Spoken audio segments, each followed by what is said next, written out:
Once upon a time, in a village near the forest, there lived a charming young girl.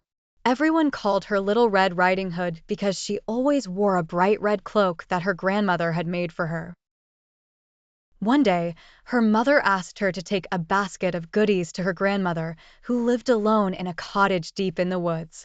Eager to help, Little Red Riding Hood set off without hesitation. Her mother warned her to stay on the path and not talk to strangers. As she walked through the forest, she encountered the big bad wolf.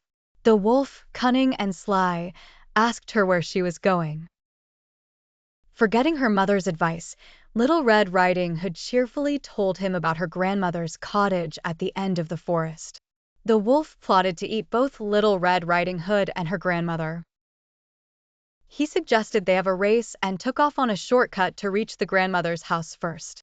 When the wolf arrived, he knocked on the door and entered, disguising his voice to sound like Little Red Riding Hood. The grandmother, unaware of the danger, let him in. The wolf quickly swallowed her whole and dressed in her clothes, then lay in wait for Little Red Riding Hood.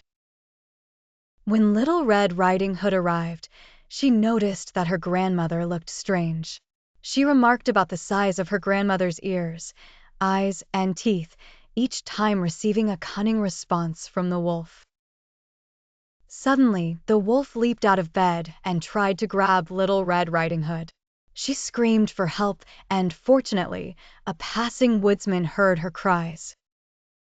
He burst into the cottage and rescued her, defeating the wolf and freeing the grandmother from the wolf's belly. Little Red Riding Hood learned a valuable lesson that day: always listen to your mother and never trust strangers. She and her grandmother enjoyed the goodies together, grateful for the brave woodsman's timely intervention. And so, they lived happily ever after, mindful of the dangers that can lurk in friendly faces.